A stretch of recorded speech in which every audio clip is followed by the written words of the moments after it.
ஹாய்ங்க, இந்த வீடியோவில் நான் கருப்பு கவுனி அரிசி மாவு எப்படி தோசை மாவு எப்படி அரைப்பேன்னு உங்கள்கிட்ட ஷேர் பண்ணுறேன்.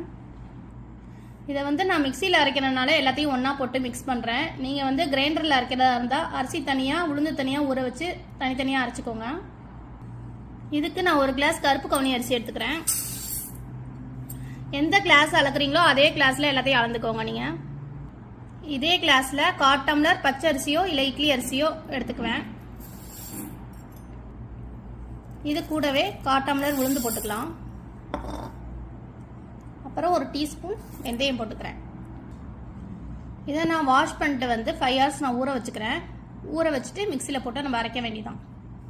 மினிமம் இதை 5 to 6 hours ஊற வச்சுருங்க. இப்போ இது 5 hours மேலே ஆயிடுச்சு. நான் போய் மிக்சியில் போட்டு அரைச்சி எடுத்துகிட்டு வந்து காமிக்கிறேன். இதை நான் உப்பு போட்டு அரைச்சி எடுத்துகிட்டு வந்து வச்சுட்டேன்.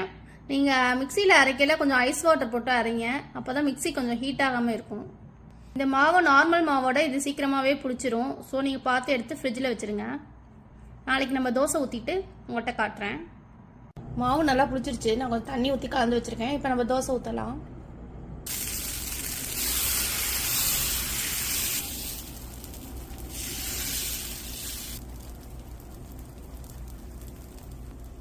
இது நம்ம நார்மல் தோசை வேகிறதோட கொஞ்சம் டைம் எடுக்கும். ஸோ மூடி போட்டு வச்சுக்கலாம். இது இப்போ நல்லா வெந்துருச்சுங்க. நம்ம எடுக்கலாம். நல்லாவே தோசை வரும். நார்மல் தோசை மாதிரியே தான் வரும்.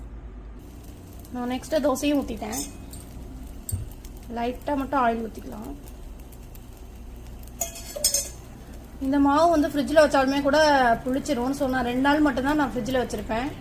அதனால கொஞ்சமாக மிக்சியில் போட்டு அப்பப்போ அரைச்சிப்பேன். இந்த தோசையும் நல்லா வெந்துருச்சுங்க. நம்ம எடுத்து பிளேட்டில் வச்சு சாப்பிட வேண்டியதான். நம்மளோட தோசை ரெடிங்க. ஹெல்த்தியான கருப்பு கவுனி தோசை ரெடி.